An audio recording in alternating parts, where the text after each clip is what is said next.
Hey, what's up everybody? Video 44 coming at you with another video. Alright, this is me stopping my breakfast again and I'm mighty hungry, so it had to be somewhat important. But the Los Angeles Lakers got some new stuff surrounding their team. Rich Paul went on Bomani Jones and Chris Haynes' TNT platform. I'm not sure who else is on there because I haven't been able to find it online, but I did get the excerpt that was necessary, I guess, to give me as much context as available to us. And essentially appeared to have said that LeBron James is a free agent, meaning that he has declined his player option, which is not technically true. And of course, Chris Haynes caught him when he slipped up and said it, and he had to clarify and say, I don't do my business on TV, but we're gonna assess the situation as we always do every year, and then move according to what we see. So, I'm gonna be honest with you. I think it's a mistake for the Lakers to move as if Rich Paul just confirmed what's about to come. Excuse me. I think that's a mistake. You never want to confuse someone leaking intentions with someone declaring something is true. Intentions can change, and no moves have been made. So I know the Lakers will go by the letter of the law, and I don't think it'll affect too much of what the Lakers' intentions are or what the Lakers' prospects of what they're going to do is going forward. But it does put LeBron James in a bit of a strange situation if it was not intended for that to be said, because now it shows that, if nothing else, management is moving as if they believe LeBron is going to opt out. You never want to show all your cards, especially when you're in a situation of leverage like this. His son and all of the different things, JJ Redick and all these different things the Lakers would otherwise be on the hook to do. Now it puts the Lakers in a position to where they could move a certain way based on the appearance of a slip up. Not that I think the Lakers would. As I just said, I think it would be a mistake, but it puts LeBron in a situation where the chess pieces can move differently because of things like this. And this is why you don't want agents to really speak too much. This is why you don't want GMs to speak too much, because when they speak, declarations of things can be said accidentally, or people can take what they say out of context and use it against them as leverage, or people could change the price tag on certain things based on just a few words being said. So this is why you don't hear too much from GMs and agents, because that's the game they're in. I think it's some speculation that Rich Paul intended to say this, and that's part of the chess play that they're doing for whatever reason. I don't really know what it would be necessarily, but speculation would have it that he intended to say that, and there wasn't actually a slip of the tongue. But I really don't think so. I think it probably was him just essentially saying, "Yo, we're free this year. We're free to make decisions on LeBron James' future this season," and that's how I took it. And I think Chris Haynes, with the game that he's in as a journalist, is responsible for them to point out where a slip may have taken place. But I'm gonna be honest with you. To me, it's thirsty. It's hella thirsty. I'm not saying Chris Haynes is reinventing the wheel. This is what his game is about. This is anybody in his position, if they're doing the job correctly, is going to do that thirsty ass shit, to be honest with you. But that's what it is. It's real thirsty to me. Excuse my language, but that's exactly the thought. It's hella thirsty. Like, bro, he's not declaring LeBron's a free agent. He's not trying to declare LeBron's a free agent, and you pointing it out is within your game what it is that y'all do. It's the right way to do it, but that in and of itself is trash. It's trash. It can be disingenuous. It stirs up mess, just like the media does. And so I think Chris Haynes did his job. No different than I think people who ask dumb questions to try to get a rise out of players in after game interviews is them doing their job the way it's considered to be correct. You know what I mean? But it's not. Whoever came up with that, whoever did that, did not have good intentions. Whoever made that a norm was a piece of crap. That's how I look at it. And I think sometimes if you really want integrity to be a part of what it is that you do, you got to go against the grain when something is in bad energy and when something is a piece of crap, when something is extra thirsty. Sometimes it's good to go against what is normal, because you'll get a whole lot more respect out of the people that you're interviewing, and they'll be more likely to want to speak with you when you don't do what Chris did. But Chris did what is expected to be all right and expected to be what he's supposed to do as a journalist. They're trained to look for where you may have slipped up and then try to nail that in the head and try to catch you in more nonsense and then try to get a rise out of you, because that's what people are drawn to. But I just think it's trash. However you describe it, it's bad energy. And I think bad energy ultimately, in the long run, just turns people off from you. I think the whole media and the whole way they operate in that way is a turn off to people with a great deal of integrity, and those who are searching for people they can trust. They're going to want to move away from individuals like that, move away from practices like that, move away from people who won't go against the grain in regards to that, for which is supposed to get a rise out of us. So it's disruptive. The media can tend to be purposefully disruptive, and it's hard to be a friend when someone's job is to try to catch you. You know what I mean? Try to catch you in a mistake. I think Chris Haynes would do better going against the grain there, so that he'll have more likely an opportunity to interview these people going forward. Because if I see that, I'm probably not going to sit down with Chris Haynes. I'm not. I'm going to be like, you know what? He's going to try to catch me. If I have a fraudulent slip, they're not going to edit it out. You know what I'm saying? In the business I'm in, yes, it's good that I don't make mistakes, but it would also be nice if somebody on the other end wasn't trying to take advantage of any time I might make a mistake, just because it's what we do. What you do is riddled in bad energy, and ultimately something that should be mistrust. So considered untrustworthy is what I'm trying to express. So I just don't like the game. I'm not mad at the player, but I hate the game. And Chris Haynes is playing the game, and eventually it's going to backfire on the media at some point. They're going to want to one day they're going to really want to interview somebody that they're not going to be able to interview because they're sick of this crap. Or one day they're going to be the reason something gets stirred up the wrong way, and they're going to be the ones getting sued and have to come out of pocket. It's going to happen. It's just a matter of when. So that's what I think of that game. I don't like the game. But it is what it is, man. All in all, Rich Paul, rather, who looks a little like Chris Paul to me, and last name both Paul, but they're allegedly not related. I don't believe they're not related. I just want to put that out there. I don't believe Rich Paul and Chris Paul ain't related.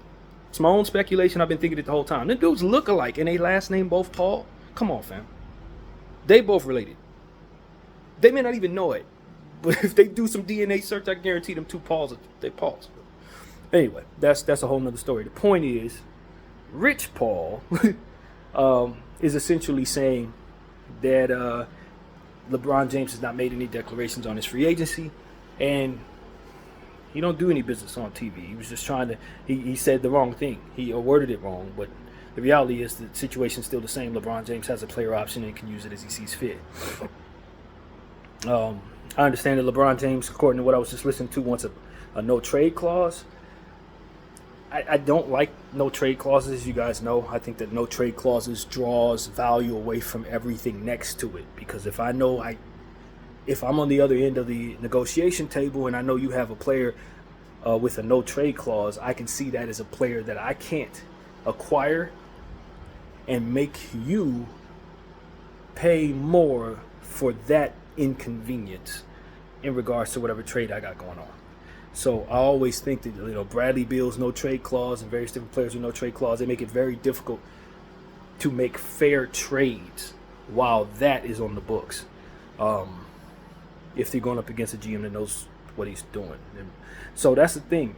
I don't think the Lakers should sign LeBron to that. Obviously, LeBron James can bring value back to the Lakers in a trade by waiving that no trade clause. But in an event he waives his no trade clause, it doesn't necessarily mean he's waiving it for the team that acquires it. So it's kind of, I just think it's a poison pill, man, for the team that harbors the contract.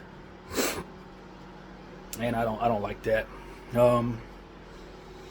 I hear that the Phoenix Suns are interested in doing a workout with Bronny James. They only have one pick, from what I understand, which is the 22nd pick. Now, obviously, they could acquire a second-round pick somehow, maybe with cash considerations. I'm sure there'll be second-round picks on the move or ways to acquire second-round picks. But if they want to take Bronny at 22, that would be something that they're trying to scare everyone on the Lakers side of things into thinking may be possible.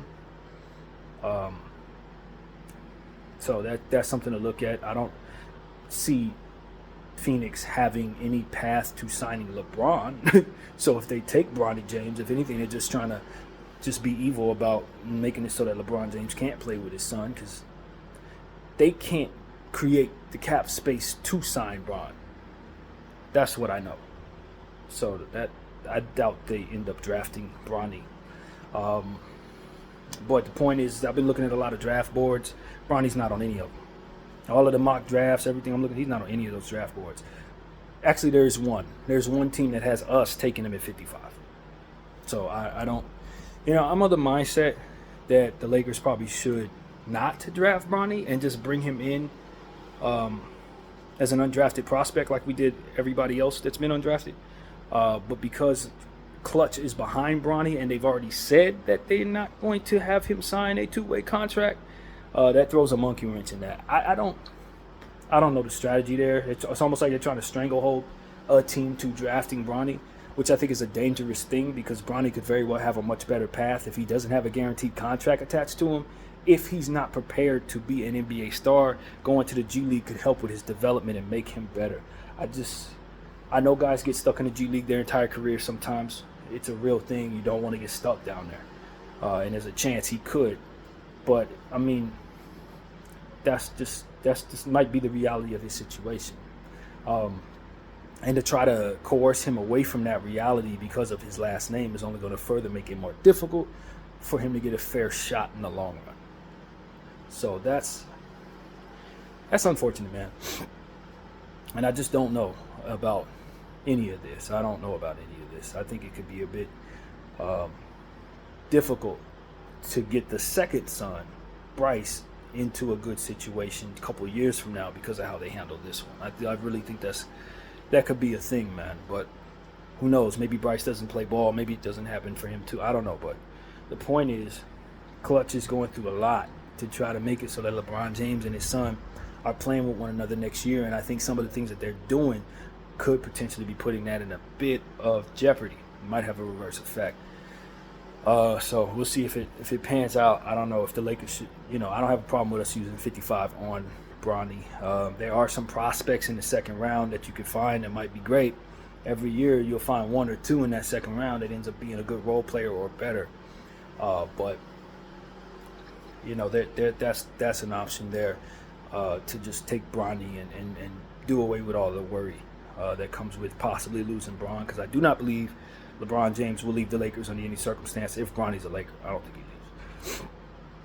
But if he goes to a different team, it's a good chance he will not feel like being a Laker is as important to him anymore. Maybe not leaving right now, but he might leave at the deadline or something like that. So you got to be careful with that too. So these are a lot of things that we're considering. I like the idea of keeping the 17th overall pick, as we've talked about a million times.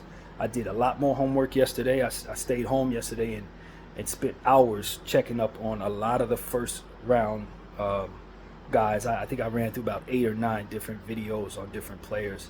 So I'm much more familiar with this overall draft as I have been. And I'll tell you, it's just about finding specialty pieces, role players.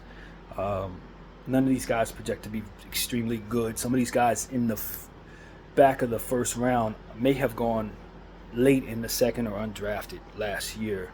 It's just the reality of it. Some of these dudes in the late lottery, they're second round prospects in most drafts. Just being honest, they have real flaws. So I do have a couple guys I'm excited about. Jalen Tyson is one of my picks. He looked like he's gonna be really good, man. I didn't see star there, but when you talk about role players, 3 and D. He can shoot the three. He has a lot of energy, big body, long arms, pretty tall. and then can block shots on the other end. Now, he doesn't have a lot of athleticism, they say, but the thing about it was, the video that I watched, which was very strange, they were talking about how good he is in the pick and roll and how good he is at making decisions out of the pick and roll and scoring on the pick and roll. But the footage they were showing was him blocking shots and doing all types of, defensive plays. And at the end of the video, they said he's not that good defensively, when we just got to watching 3 minutes of him killing it on the defensive end. So I'm waiting for some of the more prominent draft profile platforms to give us Jalen Tyson, because some of the ones I go to haven't done him yet. But the little bit of footage I saw from him was mighty impressive. And the things that they said he was good at were things I didn't even see. So that was really impressive. Jalen Tyson, I think, is a good player to target in the 17 range. And, man, there was another guy, too. I can't think of his name, but he's also in that range, projected to go with the Lakers. He's a small forward. Tristan Da Silva. That's definitely somebody that I think his stock is going to rise. I don't know that we'll be able to get him at 17, but, I said I want to get a center at 17. If we get a center, I think I'll be happy. But the players that I think are gems in this draft are not centers, unfortunately. Tristan Da Silva is definitely somebody I want at 17 if he's available. I did homework on him with the thought that this sounds like a Laker guy. Before I looked at the name, Jalen Hood-Schifino, Tristan Da Silva, I'm like, Rob is going to like that name. He's going to like this guy. And then I saw him play. I'm like, I like this guy too. 3-ball, falls, very good decision maker, high basketball IQ. He's a little older, which is why he's further back in the draft. 23 years old. That's much older than a lot of draft prospects, and that's what's really taken away from him. But honestly, he should probably go before 17. I like him. I'm going to tell you the truth. I like him more than I like some of them lottery dudes. The lottery is filled with dudes that, like I said, they just, if this were a different draft, they move further back. Because of it, I'm probably going to take Tristan Da Silva. If I have like a top 12 pick, he probably doesn't fall past 12 for me. Because some of them dudes that they're taking, when I did homework on some of them dudes that they really like, I really don't. Like, some of them dudes between 8 and 14 are like, I'm not excited about it all in any way. And then I look at a guy like Tristan Da Silva or Jalen Tyson, and I am excited about those guys. I'm like, I like those guys better. Their ceiling may not be as high, but they translate to more situations than some of these dudes that they really, really love, man. So that's what I'm telling y'all. My 2 picks right now, if the Lakers do want to go and keep 17 and don't take a center, Jalen Tyson and Tristan Da Silva are guys that I definitely think the Lakers should get. Probably Tristan over Jalen, but both of them are good, man. Both of them I would love to see in purple and gold, and they probably should go in our range. So I'm just putting that out there right now. If we take Tristan Da Silva, I think I'll be ecstatic based on what I've seen. He's the truth, and Jalen Tyson, I think, is a player. Probably his draft stock is a little further back, maybe 2021. But I still like him more than I like half them dudes ahead of him. So if we take him at 17, I'll be very happy about it. So that's really what I'm looking for. Who am I excited about in this draft? There's a couple guys at the top of the draft I think are going to be really good. There's a couple of guys at the top of the draft I think are going to really suck, to be honest with you. People think are going to be really good for whatever reason. I just don't see it. There are not a lot of gems in this draft. There's a lot of projects and flawed players and hitch shots and I can do this but I definitely can't do that kind of guys. And then you find Jalen Tyson and Tristan Da Silva, who can pretty much do everything, but people don't want to bring them in because either they're not very athletic or they're a little older. And Jalen Brunson was a 4-year guy. Austin Reeves a 4-year guy. That is not a game ender for me. That's not a deal breaker for me. I'm taking Tristan Da Silva at 17 as of right now. I'm gonna take him unless one of those centers that I would otherwise really need are in place. Obviously, you feel the need for the Lakers. You probably need to fill a need. But if I'm just looking for a gem, somebody who I think is likely to outplay dudes ahead of them, Tristan and Tyson. Those are the 2 for me right now. And there's still more homework needed to be done on other players like Bub Harrington and Carrington or something. I think it's Bub Carrington. I haven't done any homework on him. I have no idea what he can do. And a few other guys as well that I still haven't checked out in our range. So this is just the updated version based on the homework I've done. But Yeah, Jalen Tyson, Tristan Da Silva. Yes, yes, sir. Yes, sir. And I would not at all be surprised if they're gone by the time we draft. I would not be surprised. But those are my picks right now, and I want Laker Nation to know it, man. You take either one of them guys, you're going to have a happy BDL 44. I think they're the truth for the range that we're in, and probably a little higher than that. Tristan Da Silva should move up, man. I'm just going to be honest with you. He should move up.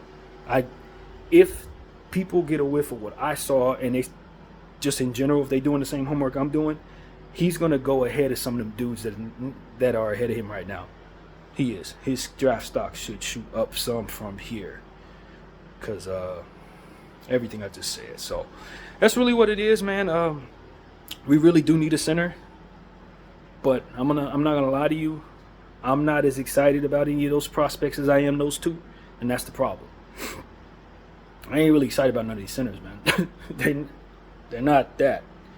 And not only that, but some of the you should probably trade down to get one. If you're gonna stay at 17, you're more likely to want to take a Tristan Da Silva or Jalen Tyson or one of those guys in that range. And if you really need a center, the ones that you're probably going to want are either further back or already gone.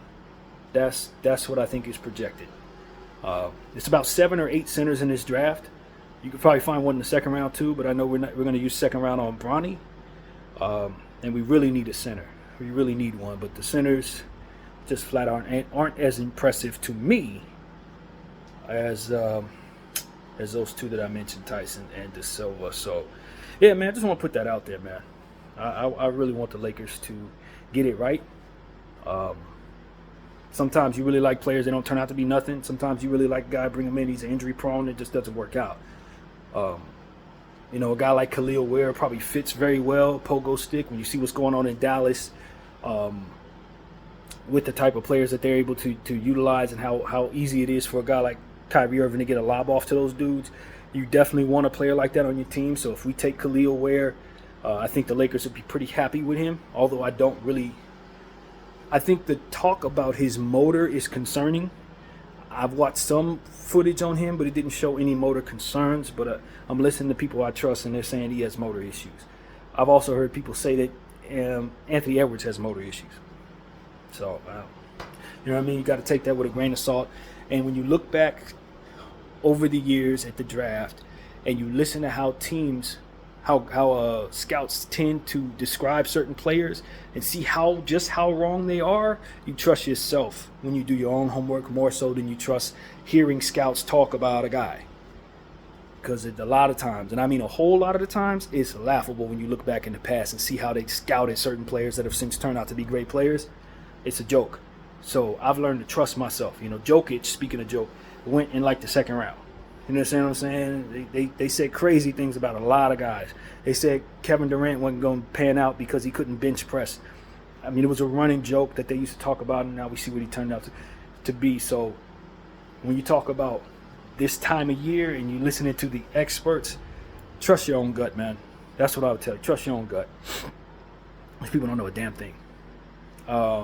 So that's what comes to mind.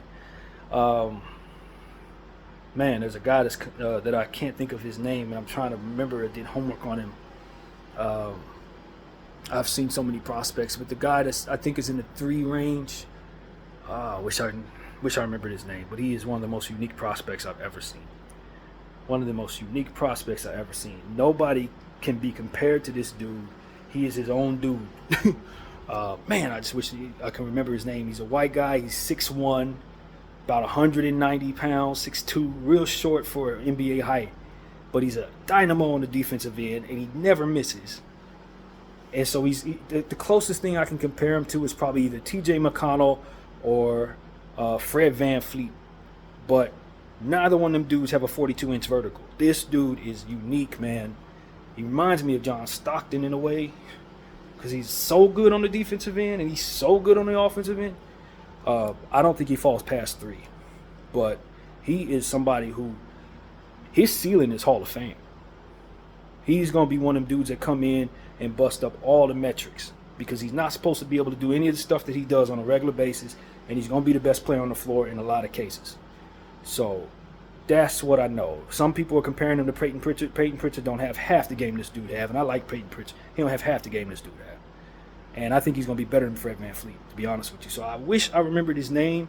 He's one of those common names out there right now. It's just not coming to mind. But, yeah, I think he's projected to go in between 3 and 7. I've never seen a prospect like him. So I just want to put that out there. Man, I wish I remembered his name right now. But anyway, it'll come to me later. He'll probably go to the Rockets or to the Pistons, I think. I think San Antonio will probably pass on him because he's not a pure point guard necessarily. He plays like a 2 guard in a way, more of a shooter, defender. And since he's so small, you probably don't want to go to him defensively. He's probably going to get targeted, but in those targetings, they're going to get bitten. If the player ain't big enough, he going to rip the ball from him. He has excellent hands. He's just one of those dudes, man. So I don't know, man. This is a game changer. He is a game changer. And if for some reason he goes first overall to Atlanta, that would be crazy because they have guards.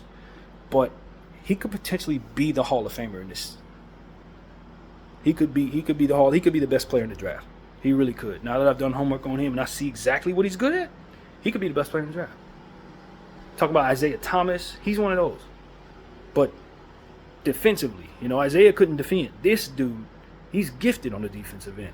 And his hands are faster than most. So, I wish I remembered his name. It's killing me. I'm sure some of y'all know who he is, though. So pay attention to that guy, whoever he is. Pay attention. The white guy, the best white guy guard in the draft, in my opinion. So, that's pretty much what I got to say, man. He might be the best guard in the draft, period. Just period. But anyway, that's what I got to say, man. Very excited about this draft class, so long as I temper my expectations to know that I'm not going to find any stars. I still have not done homework on Alexandre Sarr, the number 1 overall prospect. I haven't seen any footage on him. I guess I'll save the best for last. Just haven't really. I think I'm listening to everybody. They're saying he's the man. I just assume he is. But everybody else, I want to know about these guys. And yeah. This is an interesting class, man. This is an interesting class. So that's pretty much what I got to say. I'm sure I'll do more homework on this class. I wish his name would come to mind, that dude I was telling you about, but it's not. I just seen too many names. It's too many humans that I've seen, too many names. The only name I can think of right now is Khalil Ware. I don't know why, but that's definitely not the guy's name. Whatever the case may be, I encourage everybody to do their homework on this draft. I do think we'll get our pick at 17. I do think New Orleans will defer us that pick and take our pick next season, for which we will be prepared for if that happens. But there are some guys, man. There's some guys in the draft to pay attention to. I think we'll be very happy if we don't do something stupid like we did last year in taking Jalen Hood-Schifino. So that's pretty much what I got to say. My name is BDO44. I thank you for watching. I'm out.